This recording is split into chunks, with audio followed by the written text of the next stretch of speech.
दोस्तों, आज की कहानी है। यह कहानी एक लड़की की है जिसका सपना होता है कि वह शहर की सबसे बड़ी डॉक्टर बनेगी। लेकिन वह एक बहुत गरीब परिवार से थी, इसलिए वह लड़की बहुत मेहनत किया करती थी। उसके माता पिता भी उसे डॉक्टर बनाने के लिए एक एक पैसा इकट्ठा कर रहे थे, ताकि बाद में उसे कोई प्रॉब्लम न हो। लड़की के स्कूल में अच्छे मार्क्स आते थे, इसी वजह से उसे एक अच्छे से कॉलेज में दाखिला भी मिल जाते हैं। लड़की कॉलेज अकेले ही जाती थी। उसके माता पिता ने उसे समझाया था कि पूरा ध्यान अपने पढ़ाई पर ही लगाना, इधर उधर की बातें मत करना। उस लड़की का नाम रिया था। वह कॉलेज पहुंचते ही कुछ समय बाद रिया यह नोटिस करती है कि एक लड़का उसे बहुत देर से देख रहा था, लेकिन वह उसे अनदेखा करके क्लास और चली जाती है। उस लड़के का नाम होता है राहुल, जो उसी का क्लासमेट होता है। राहुल एक बहुत ही अमीर परिवार से था, लेकिन फिर भी वह एक साधारण सा जीवन जिया करता है। उसे अपने पैसों पर कोई घमंड नहीं था। राहुल के दोस्त इतने भी अच्छे नहीं थे। राहुल को रिया बहुत पसंद थी और यह बात उसके दोस्त भी जानते थे। एक दिन राहुल के दोस्त उसे कहते हैं, यार तू इतना हैंडसम है, अमीर है, तुझसे तो वह आराम से पट जाएगी। ऐसा कहकर वह लोग क्लास में चले जाते हैं। क्लास में राहुल सिर्फ रिया को देखता था, लेकिन रिया से बात करने की हिम्मत नहीं थी उसमें। फिर से एक दिन राहुल के दोस्त उससे कहते हैं, यार तू इतना स्मार्ट होकर भी उस लड़की से डरता है, जाकर उसे प्रपोज कर दे। लेकिन राहुल कहता है, अगर वह बुरा मान गई तो। उसके दोस्त कहते हैं, यार तू इतना स्मार्ट होकर भी उस लड़की से डरता है, जाकर उसे प्रपोज कर दे। लेकिन राहुल कहता है, अगर वह बुरा मान गई तो। उसके दोस्त कहते हैं, यार तुझे कोई लड़की मना कर सकती है क्या? राहुल कहता है, ठीक है, आज तो मैं उसे प्रपोज कर ही दूंगा। क्लास में सारे स्टूडेंट्स आ चुके होते हैं। रिया क्लास में जैसे ही आती है, तभी राहुल उसका हाथ पकड़कर पूरे क्लास के सामने उसे प्रपोज करता है।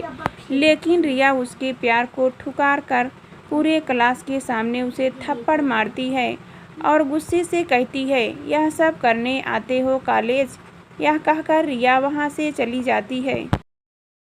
रिया के चले जाने के बाद पूरा क्लास राहुल पर हंसता है और उसका मजाक उड़ाती है। क्लास खत्म हो जाने पर वह अपने दोस्तों के पास जाते हैं।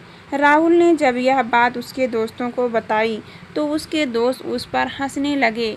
फिर उसके दोस्त कहते हैं, यार तुझे तो उसमें सबके सामने थप्पड़ मार दिया। राहुल कहता है, छोड़ ना यार, मुझसे नहीं पटेगी वह।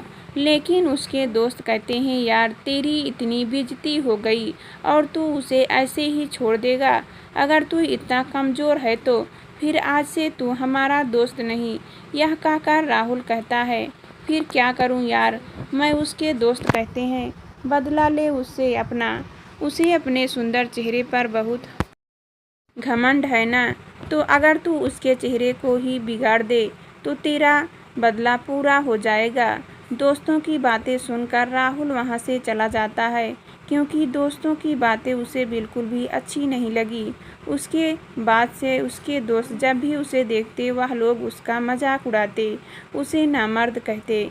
अब धीरे धीरे उसकी मोहब्बत दुश्मनी में बदलती जा रही थी। एक दिन राहुल के दोस्त उसे एसिड की बोतल लाकर देते हैं और कहते हैं, अगर आज तूने अपना बदला नहीं लिया तो हमारी दोस्ती खत्म।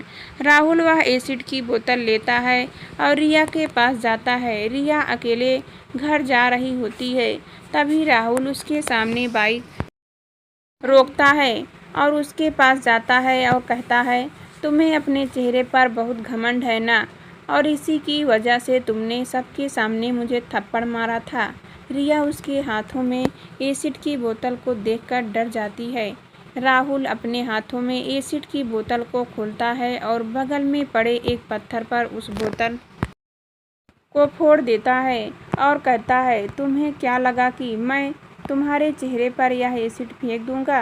अरे पगली, मैंने तुझसे प्यार किया था, तेरे इस चेहरे को देखकर नहीं, बल्कि तेरी आवाज़ से, तेरी उन प्यारी हरकतों से, तेरी हर एक चीज़ से प्यार किया था। और जो इंसान सच्चे दिल प्यार करता है ना, तो वह उसके लिए अपनी जान दे सकता है। पर जिससे प्यार करता है, अगर उसे कुछ हो जाए, यह कभी देख नहीं कर सकता। और तेरे चेहरे पर एसिड फेंकना तो दूर की बात है, मैं तो तेरे बारे में बुरा सोच भी नहीं सकता, क्योंकि मैंने तुझसे प्यार किया है, कोई समझौता नहीं। यह सारी बात कहने के बाद राहुल अपने जेब से एक अंगूठी निकालता है और कहता है, यह मैं उस दिन तुम्हारे लिए लाया था, लेकिन उस दिन तुमने मुझे मना कर दिया, इसलिए आज दे रहा हूँ। एक दोस्त के नाते तुमसे प्यार किया है, इसलिए तुम्हें बुरा लगे ऐसा कुछ भी नहीं करना चाहता, इसलिए आज के बाद मैं अपनी शक्ल तुम्हें कभी नहीं दिखाऊंगा। हो सके तो उस दिन के लिए मुझे माफ़ कर देना। यह कहकर राहुल वहाँ से चला जाता है।